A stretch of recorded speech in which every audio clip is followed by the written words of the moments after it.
नमस्कार दोस्तों, इस वीडियो में आप सीटेट प्राइमरी स्तर के हिंदी पेडागोजी के कुछ महत्वपूर्ण प्रश्नों की श्रृंखला देखने जा रहे हैं। हिंदी पेडागोजी सीरीज की ये प्रमुख 11वीं वीडियो है। अगर आप हिंदी के साथ साथ सीटेट में पूछे जाने वाले अन्य सभी सब्जेक्ट्स, चाहे वो प्राइमरी के हो या फिर अपर प्राइमरी के हो, सभी के कंप्लीट पेडागोजी को डिटेल में पढ़ना चाहते हैं, इसके अलावा सीटेट दिसंबर 2021 प्राइमरी और अपर प्राइमरी सभी शिफ्टों के कंप्लीट पेपर सोल्यूशन को डिटेल में देखना चाहते हैं, तो इस वीडियो के बाद इस वीडियो का डिस्क्रिप्शन जरूर चेक करिएगा। और अगर आप चैनल पर पहली बार विजिट कर रहे हैं तो इसको सब्सक्राइब करते हुए बेल आइकन को जरूर प्रेस कर लीजिएगा, सीटेट, यूपी टेट और सुपर टेट की बेहतरीन तरीके से तैयारी करने के संदर्भ में। चलिए दोस्तों, आज के इस महत्वपूर्ण वीडियो को शुरू करते हैं। पहला प्रश्न है, भारतीय संविधान में अंग्रेजी भाषा का क्या स्थान है? तो इसे भारतीय संविधान की बात की गई है, यानी इंडियन कॉन्स्टिट्यूशन के हिसाब से अंग्रेजी भाषा का स्थान हमसे पूछा जा रहा है, तो इसे हम लोग सह राजभाषा का दर्जा दिया गया है। ऑप्शन नंबर 4 बिल्कुल अप्रोप्रिएट हो जाएगा। और अगर यही प्रश्न हिंदी भाषा के बारे में पूछा गया रहता तो राजभाषा हो जाता, ठीक है।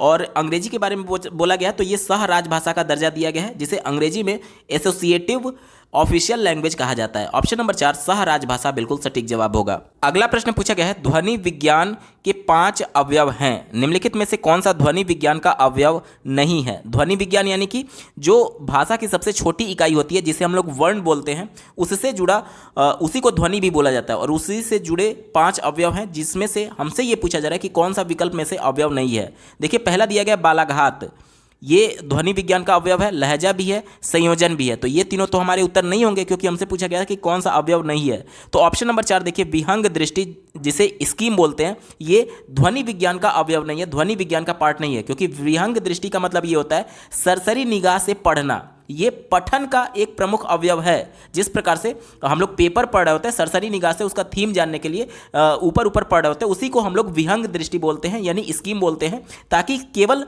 हम लोग उसका पूरा डिटेल में नहीं पढ़ना चाहते हैं, हम लोग सिर्फ सरसरी निगाह से देखना चाहते हैं कि हाँ, इसका मेन थीम क्या है। तो ध्वनि विज्ञान का ये पार्ट नहीं है, बल्कि पठन का ये अवयव होता है। इस वजह से यही हमारा उत्तर हो जाएगा, विकल्प नंबर 4 सही उत्तर है। अगला प्रश्न पूछा गया था, इनमें से कौन सा पढ़ने का उपकौशल नहीं है? ध्यान से समझिएगा, पढ़ने की बात की गई है तो पढ़ने का कौशल या फिर उपकौशल के संदर्भ में वो वाला विकल्प हमारा उत्तर नहीं होगा जिसमें पढ़ करके अर्थ ग्रहण करने, अर्थ को समझने की बात की जा रही होगी, क्योंकि पढ़ने का मतलब ही ये होता है कि पढ़ करके, किसी भी लेख को पढ़ करके उसका अर्थ ग्रहण करना।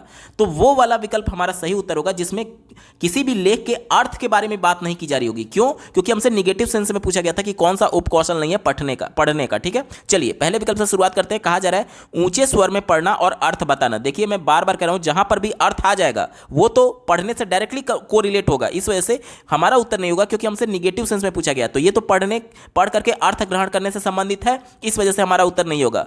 दूसरा देखिए, पाठ्य सामग्री को सूचना हेतु ध्यान से देखना। अब सूचना यानी इंफॉर्मेशन रिसीव करने की बात की जा रही है, पढ़ करके इंफॉर्मेशन को रिसीव करने की बात की जा रही है। तो जब जाहिर सी बात है, पढ़ करके आप उसका अर्थ ग्रहण करेंगे तभी तो रिसीव कर पाएंगे सूचना को, तो ये भी अर्थ से संबंधित है, इस वजह से हमारा उत्तर नहीं होगा।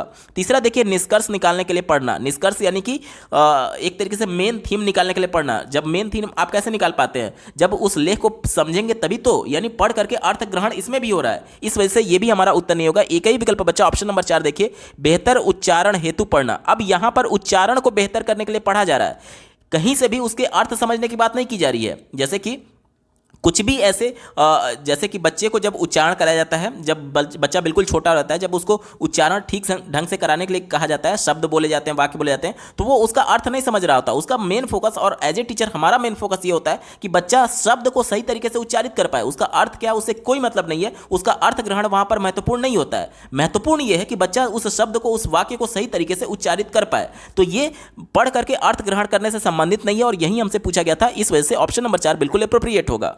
अगला प्रश्न पूछा गया था, एक शिक्षक श्यामपट्ट पर एक अनुच्छेद लिखता है और बीच में कुछ जगह खाली छोड़ देता है, बाद में कुछ शब्द अलग से लिखता है और विद्यार्थियों से कहता है कि दिए गए शब्दों की सहायता से एक कहानी को पूरा करें जो इस अनुच्छेद में उचित स्थान पर प्रयुक्त किए जा सकते हैं। इस प्रकार की लघु परीक्षा किस नाम से जानी जाती है? आपने खूब इस प्रकार के टेस्ट दिए होंगे, जिसमें क्या होता था, आपके टेक्स्ट बुक में एक कहानी लिखी रहती थी और बीच बीच में मुख्य जो उसके शब्द होते थे उसको हटा दिए जाते थे, और रैंडमली वो शब्द दिए गए रहते थे, 10-15 शब्द दिए गए रहते थे, तो और उस शब्दों में से एप्रोप्रिएट जगह पर एप्रोप्रिएट वर्ड को सेलेक्ट करके वहां पर फिल करना होता था।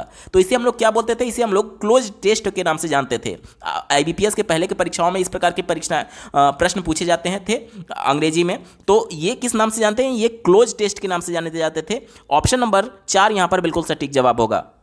अगला प्रश्न पूछा गया था, निम्नलिखित में से कौन सा कथन मानदंड निर्धारण परीक्षाओं के संदर्भ में सही नहीं है? मानदंड निर्धारण क्या होता है? जैसे कि देखिए, मुख्य परीक्षा जो होती है, जो आपकी फाइनल परीक्षा होती है, उसमें हम लोग क्या ध्यान देते हैं कि बच्चा 33% से ज़्यादा अंक पाया है या फिर कम अंक पाया है। अगर 33% से कम अंक है यानी वो फेल है, और 33% से ज़्यादा अंक है यानी वो पास है।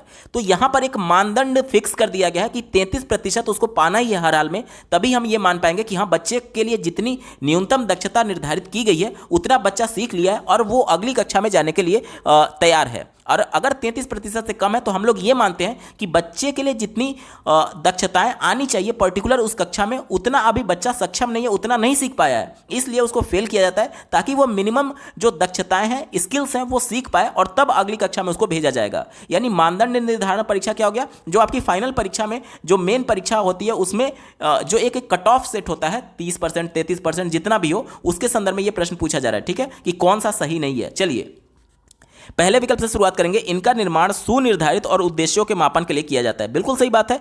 सुनिर्धारित और उद्देश्य क्या हो गया? सुनिर्धारित यानी जो पहले से निर्धारित है, और उद्देश्य क्या हो गया? जो उस परीक्षा का मेन एम है, यानी कि जो फाइनल परीक्षा होती है उसका मेन एम क्या है? कि बच्चे को अब अगली कक्षा में जाना है, उसके लिए उसका मूल्यांकन करना। और अगली कक्षा में कैसे जाएगा? जब वो 33% से ऊपर पाएगा। यानी ये पहले से फिक्स्ड है कि 33% से ज्यादा पाओगे तभी आप अगली कक्षा में जाओगे, नहीं तो आप इसी कक्षा में रह जाओगे। इसी को तो बोला जा रहा है कि बच्चे के लिए जो एम तय कर दिया गया है कि अगली कक्षा में भेजना है, उसके लिए मूल्यांकन करना है। तो इसी के लिए ये कहा गया है कि सुनिर्धारित और उद्देश्यों के मापन के लिए किया जाता है। ये विकल्प बिल्कुल पॉजिटिव है। इस वजह से हमारा उत्तर नहीं होगा, क्योंकि हमसे निगेटिव सेंस में पूछा गया था।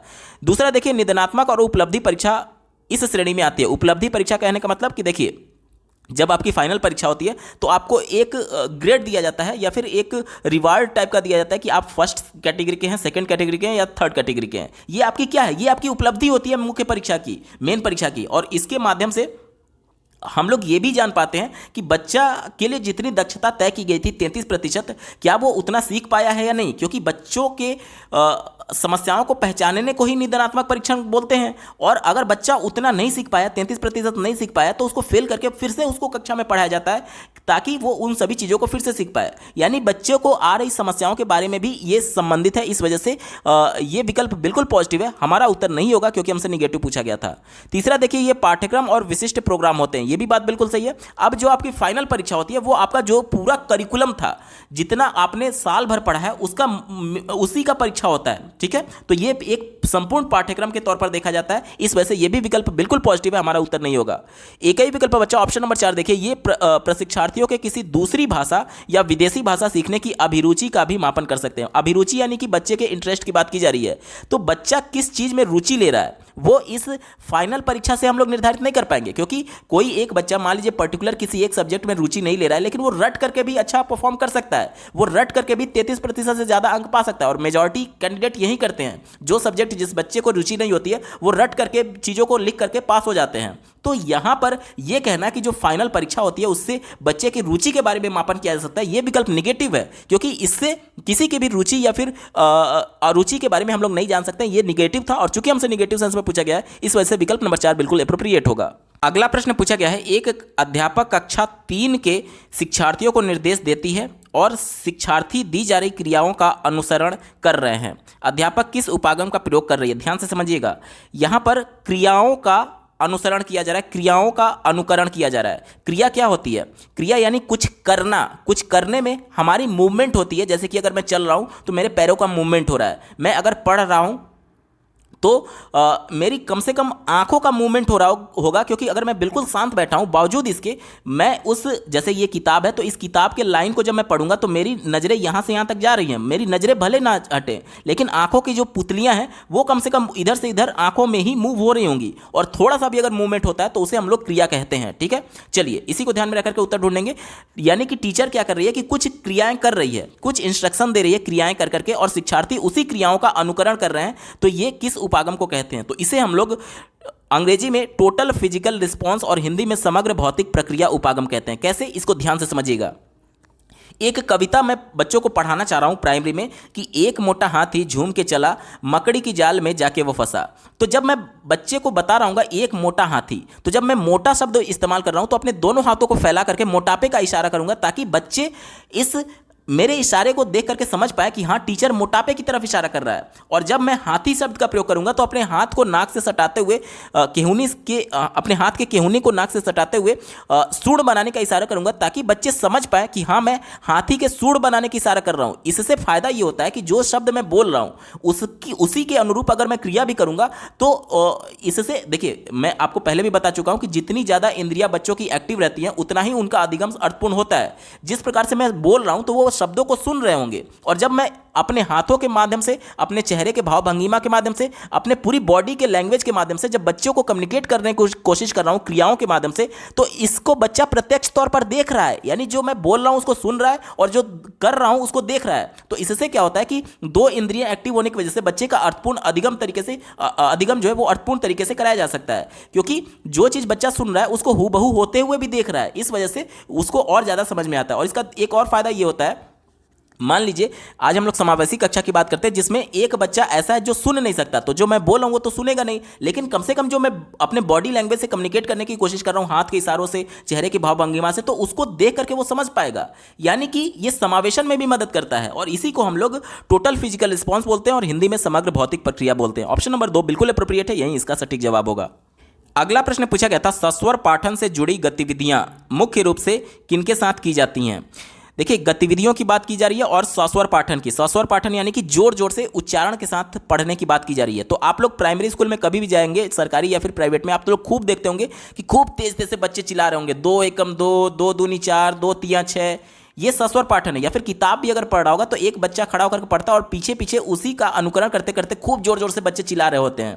तो ये गतिविधियां किस क्लास में की जाती हैं? छोटी कक्षाओं में, प्राइमरी में अधिकतर देखने को मिलता है। तो विकल्प नंबर 1 बिल्कुल अप्रोप्रिएट है और यही इसका सटीक जवाब होगा। अगला प्रश्न पूछा गया था, सुश्री सुधा अपने विद्यार्थियों को किसी एक विषय पर एक अनुच्छेद लिखने के लिए देती हैं। लेखन संबंधी यह गतिविधि किसका उदाहरण है? तो ये मुक्त रचना का उदाहरण है, क्योंकि टॉपिक बस शिक्षिका के द्वारा दिया गया है और बच्चों को मुक्त अवस्था में छोड़ दिया गया है कि आप अपने हिसाब से उस पर पैराग्राफ लिखिए। तो जब बच्चे के मौलिक विचारों को अभिव्यक्त करने का मौका दिया जाता है तो इसे मुक्त रचना बोला जाता है। ठीक है, ऑप्शन नंबर 2 यहां पर बिल्कुल अप्रोप्रिएट है, यही इसका सटीक जवाब होगा। अगला प्रश्न पूछा गया था, सुश्री आशा अपनी कक्षा में नहीं वाले वाक्यों पर काम कर रही है। वह विद्यार्थियों को एक वाक्य देती है और विद्यार्थियों से अपेक्षा करती है कि वे इसका नहीं वाला वाक्य बनाएं। ठीक है, सुश्री आशा अपनी कक्षा में क्या कर रही है? ध्यान से समझिएगा, एक टीचर है जो कि नहीं वाले वाक्य यानी नकारात्मक वाले वाक्यों को बच्चों को सिखाना चाहती हैं। वो पहले क्या करती हैं कि एक सकारात्मक वाक्य बच्चे को देती हैं और कहती हैं कि इसको बदलो आप नहीं वाले वाक्य में, यानी कि निगेटिव सेंटेंस में बदलो। तो यहाँ पर जैसे कि अगर मैं एक टीचर हूँ और मैं आपसे बोलूँ कि कैरियर बिट के द्वारा जो सीटेट के वीडियोस प्रोवाइड किए जा रहे हैं वो आपके लिए हेल्पफुल हैं और आपको नहीं लगा करके इस वाक्य को बदलना है, तो आप क्या करेंगे? कैरियर बिट के द्वारा जो वीडियोस प्रोवाइड किए जा रहे हैं वो सीटेट के लिए हेल्पफुल नहीं है। तो आप क्या कर रहे हैं? मैंने आपको सकारात्मक सेंटेंस दिया था और आपको बदलना था इसको निगेटिव में, यानी कि ये कन्वर्जन है, रूपांतरण है पॉजिटिव से निगेटिव में। तो ये किसका उदाहरण हो जाएगा? देखिए, एक ही विकल्प में बात की गई है रूपांतरण की। ऑप्शन नंबर 2 में देखिए, रूपांतरण वाली ड्रिल करवा रही है। ऑप्शन नंबर 2 बिल्कुल अप्रोप्रिएट है और यही इसका सटीक जवाब होगा। अगला प्रश्न पूछा गया था, श्री अली अपनी कक्षा में एक पति पत्नी की दिनचर्या संबंधी श्रव्य यानी घर से जुड़ी हुई रिकॉर्डिंग सुनाते हैं। इसके बाद वह इस श्रव्य सामग्री के आधार पर विद्यार्थियों को सही गलत जुड़ी गतिविधियां कार्यपत्रक यानी वर्कशीट पर करवाते हैं। ऐसा करके श्री अली अपने विद्यार्थियों में किस कौशल को पुष्ट कर रहे हैं? ध्यान से समझिएगा, एक बच्चे को रिकॉर्डिंग सुनाई गई, वो किससे संबंधित है वो कोई मेन इंपॉर्टेंस नहीं है। बच्चे को रिकॉर्डिंग सुनाई गई और उस रिकॉर्डिंग के आधार पर जो उसमें बातें की गई उसमें से सही और गलत का चयन करने के लिए बोला गया। सही गलत मतलब कि एक वर्कशीट बच्चे को दिया गया जिसमें कुछ प्रश्न लिखे थे और उस जो रिकॉर्डिंग बच्चे को सुनाई गई उसी से रिलेटेड वो प्रश्न थे और बच्चे को बताना था ये सही है या गलत है, यानी जो आपने सुना है उसके हिसाब से ये सही है या गलत है। तो इसमें बच्चे के किस कौशल को पुष्ट करने की बात की जा रही है? देखिए, बच्चा उत्तर सही या गलत में तभी दे पाएगा जब उसने सही तरीके से सुना होगा, यानी कि यहां पर सुनने पर फोकस किया जा रहा है। और सुनना किसे बोलते हैं? श्रवण को बोलते हैं। तो यहां पर श्रवण कौशल पर फोकस किया जा रहा है। विकल्प नंबर 2 बिल्कुल अप्रोप्रिएट है और यही इसका सटीक जवाब होगा। दोस्तों, हिंदी पेडागोजी के महत्वपूर्ण प्रश्नों की यह श्रृंखला आपको कैसी लगी कमेंट के माध्यम से जरूर बताइएगा, क्योंकि आपका एक कमेंट मुझे मोटिवेट करेगा ऐसे ही महत्वपूर्ण वीडियो लाने के संदर्भ में। अगर आप हिंदी के साथ साथ सीटेट प्राइमरी और अपर प्राइमरी के सभी सब्जेक्ट्स के कंप्लीट पेडागोजी को डिटेल में पढ़ना चाहते हैं, इसके अलावा सीटेट दिसंबर 2021 और प्रीवियस ईयर के सभी शिफ्टों के प्राइमरी और upper primary complete paper solution को डिटेल में देखना चाहते हैं, तो इस वीडियो के बाद इस वीडियो का डिस्क्रिप्शन जरूर चेक करिएगा। और अगर आप चैनल पर पहली बार विजिट कर रहे हैं तो इसको सब्सक्राइब करते हुए बेल आइकन को जरूर प्रेस कर लीजिएगा, सीटेट, यूपी टेट और सुपर टेट की बेहतरीन तरीके से तैयारी करने के संदर्भ में। इस वीडियो को देखने के लिए आपका बहुत बहुत धन्यवाद। भगवान करे आपका दिन शुभ हो।